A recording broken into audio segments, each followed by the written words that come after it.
Crude Moto Company was a name that I came up with because it is a throwback to the oil and gas industry, which has provided us the financial backing to pursue this crazy dream. Crude also reflects the raw and unpolished styling of our bikes. Similar style to John Ryland's bikes at Classified Moto. He built these things. They combined my passion of off-road with rat rod, with apocalypse, with just badass bikes. I seen his bike on The Walking Dead roll out of Norman Reedus's garage in the season premiere. He dubbed that bike the Darryl bike, and it got me excited. I looked my wife dead in the eye and said, I'm gonna build that. And sure as shit, about 100 hours later, I had that bike built. So I got one hell of a deal on an 82 Virago. It has a monotube rear shock, and that's pretty cool. But cool is not the word I'd use to describe an 82 Virago, or any Virago for that matter. I need a concept, some inspiration for this build. Virago. What the hell does Virago even mean? A domineering, violent, or bad-tempered woman. Number 2, a woman of masculine strength or spirit, a female warrior. Female warriors like Joan of Arc. Who is Joan of Arc? Joan isn't a cool name for a bike. What was her real name? Jeanne d'Arc. Darc, like black, like Batman. No, reel it back. Darc 920, black features, rough, crude, but stylish. Has to look tough. Sporty front end, aggressive tires, warrior style. A mix of history and new, old vintage parts, worn and abused, and new shiny stuff. We need the shiny stuff. Yeah, I'm more hands-on anyways.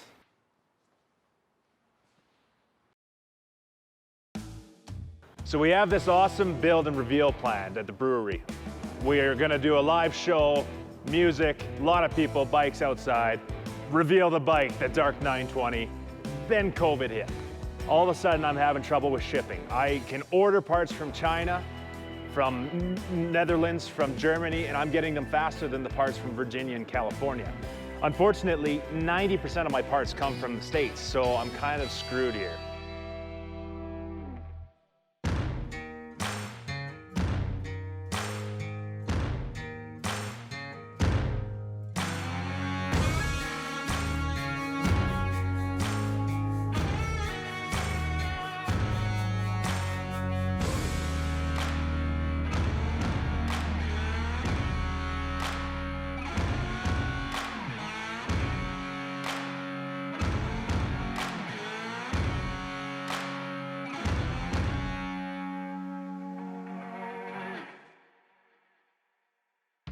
So when I started Crude Moto Company, I realized I'm the mechanic and the fabricator, and I design stuff. I'm an introverted guy. I'm not a huge fan of people, but my cousin, Jesse. Hey guys, how's it going? Who I learned how to ride with, he is a disaster on wheels, but love the guy.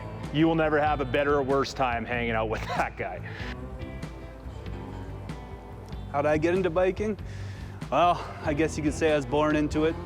The old man used to tell me stories of how he'd set me up on his tank when I was just 3, 4 years old. We'd be cruising down the highway.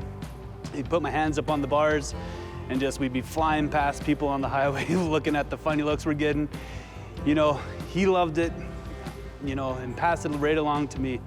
Fast forward another probably 15 years after that, got my first divorce, broke as shit. Decided I wanted to get a bike, and so I started looking around at Harley and everything like that. Found a Street Glide.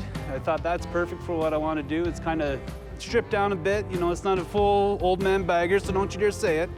It's just a regular, you know, it's a good bike. So I got that, and I started taking that around North America, all through Canada. We've been all through BC, the Badlands, everything like that. It wasn't until we went to Born Free where I was like, I might have fucked up. I should have maybe got a chopper, because I don't know if you ever been to Born Free, you know what's up. It's amazing bikes, and you know, ever since then I've kind of had that itch, and it wasn't until this year that we were able to find myself an iron head.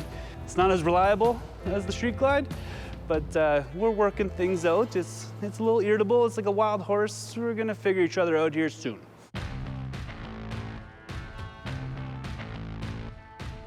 Now that the frame is back from powder coating, I can get to assembling the entire bike.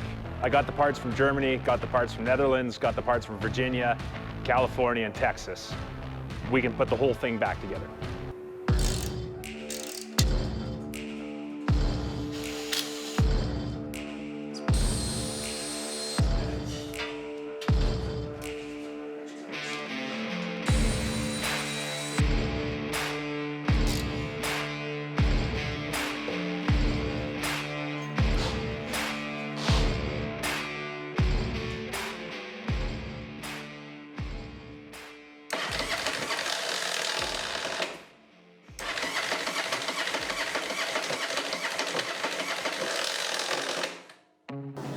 Carb should be full. It's just getting into the engine that's the issue. We can boost it from this bike. It's not going to be easy to do. You think that it needs it? A boost? Might. Why don't we hook it to the quad and do it that way? Okay. Cool? Sure. All right.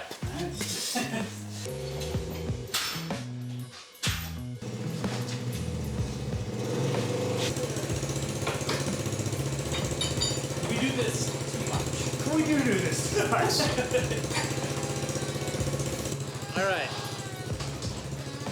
Just easy. All right, in fact, let me just push it first. Yeah. Are you gonna yank me right sideways? Yeah. Let's go faster. Get me up to some speed.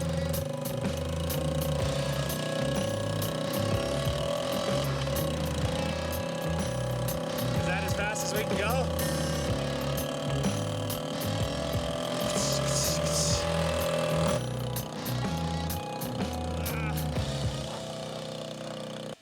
So we'll put her on a slow charge.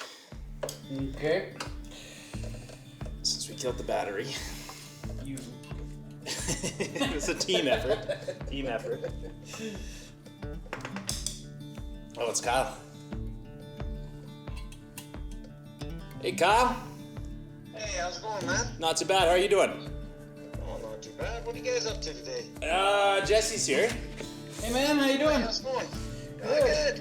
We're trying to start the Darc, and we killed the battery almost instantly. So now we're letting it trickle charge and try to get her going again. We got the reveal on Saturday here. Oh, right on. So you guys will have that thing up and running then? That will be the plan. Plan, yeah. Cool. Billy's coming out this weekend. Yeah? And we're going to be doing some fun stuff out at the airport. You guys want to maybe drag that bike out and race it against the plane? We could do that. Sure. Do a little something for your reveal and see. I mean, That'd be some good footage, actually. Is your dad gonna be there? he should be there. We could probably race a few bikes if you're up for it. Sounds awesome. Like it. We'll be there. Alright, bye for now. Bye. Yeah. We can drag race. Yeah, we can do that. We can beat planes. Sure. They're not that fast. Why not? Well, they're the stunt planes, right? I don't think they go that fast. Yeah, we'll be alright. I like your confidence.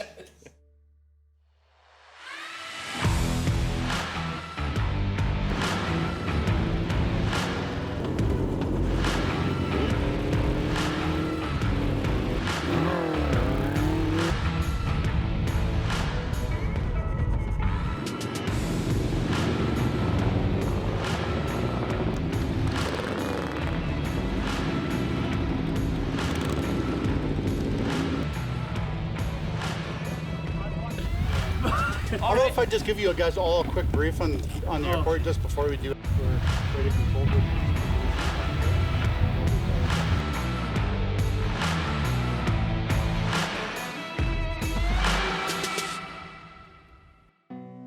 I grew up in the industry. My dad is a veteran in air shows. He's been flying air shows 22 or 3 years now, we'll say.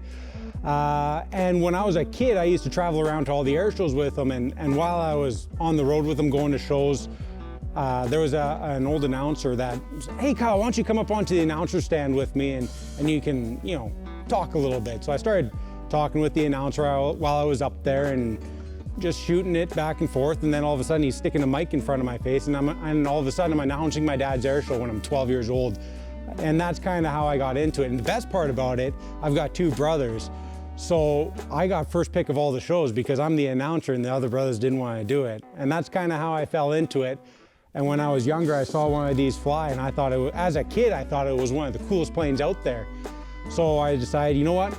Once I get old enough and I can save all my nickels and dimes, I'm gonna buy me one of those and start flying air shows. And 5 years ago, that's what I did. So yeah, the other day, me and Justin were sitting down, shooting it and talking smack about each other. And he thought his bike was pretty fast. I'm like, I'm pretty sure my plane's a little bit faster. It's pretty quick. It's not that quick off the line though. And he figured he could beat me in a race. I was like, well, that's worth a beer. So we're betting on who's gonna be faster. I think I'm gonna win, but we'll see. I don't know which bike he wants to put me up against. We're gonna go head to head. We'll see. I think it's gonna be a fun race though. If nothing else, somebody's getting a beer at the end of this. And it's gonna be a good day. At this intersection right here and go that way, or just Go that way and loop back. Just between the 2 taxiways there. Okay. And then, yeah, okay. Do a quick turn and then finish will be right there. Sure. Cool? Cheers. Cheers.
Fun day.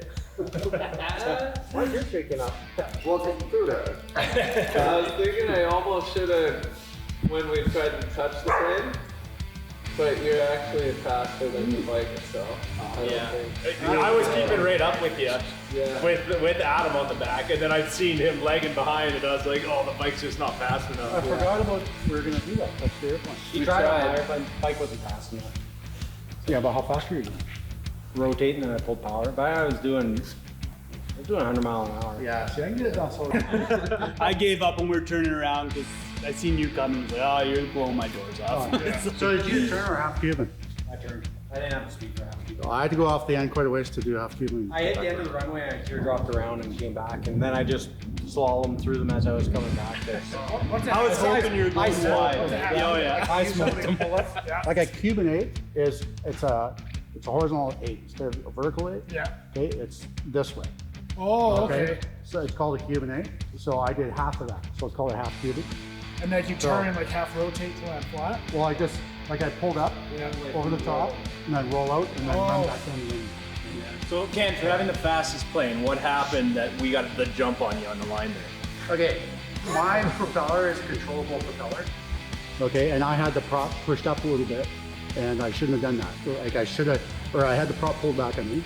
I should have put it up for the race, and I just forgot. Right? So much is going on, I just forgot to put it up. So you and Billy did So the same basically, thing, it starting was in like- second gear. Yeah. The first pass we did where we had the 5 bikes and they came by with the smoke, Yeah. scared the perfect timing. shit out of me. Yeah, me too. I was prepared to like, here comes. Yeah, I couldn't help it. So I'm here with Billy Kohut from BK FMX, freestyle motocross champion, I'm gonna call you. But I don't know if you get trophies. Billy and I grew up together in a small farming town called Didsbury. There wasn't much to do other than play with motorcycles and get into trouble. We're here at Rocky Mountain House Airport, bunch of planes kicking around here. What are you and Kyle up to? What are we gonna be doing today? So Kyle and I have been working on a stunt for a couple months now, over the phone and in-person meetings, and talking about safety stuff on how it all is going to pan out and what we need to do so it looks safe and no one gets hurt. And so what it is setting up a mobile set of ramps. Yeah. And it's a 75-foot gap. Kyle has about a 58-foot gap to fly through, and I'm gonna jump over him, doing a backflip while he flies under me. Doing a backflip as the plane's coming underneath you. Yeah, so hopefully I'll catch a glimpse of him. Okay. That's gonna be stellar. That's pretty cool. 26.6 with the little, little got out. oh, tons of room. No, that's not it. Well, that's okay. That's about it. That's 8 feet-ish. What's that? Yeah. I want to be off you for 5 seconds for the first one. And then they'll move over one runway light through again, runway light through again, runway light through again. It's on the 5th one. We should be pretty close, 5th or 6th one, because I mean I'm 170 feet and those are 200 feet. Yeah. But it should be, and we'll just get closer and closer and closer, and adjust as we need.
Hey, test. We're live. Woo! Thank you, everybody, for coming, and thank Railyard Brewery for having us here. We started a partnership with them at the beginning of the summer here. Crude Moto and Railyard Brewing presents, and it's just grown and grown and grown. We're here tonight. This is the second bike big build we've done. It's the Darc 920. Some people tell me you spelled Darc wrong, and I get that, with a C. This bike was originally a 1982 Virago. Only after Googling what Virago meant did I understand it was a violent, domineering, and ill-tempered woman of influential power, like a female warrior. I wasn't gonna name it Trina, my wife. So instead, we went after Joan of Arc. Jeanette Darc was her real name. So Darc, that's where I get it from, the Darc 920.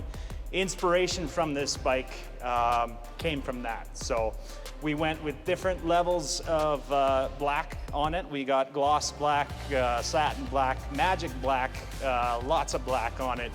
It's crude style, so post-apocalyptic, Mad Max style, motocross, big tires. That's where that bike came from. So I hope you guys have a great time and enjoy the night.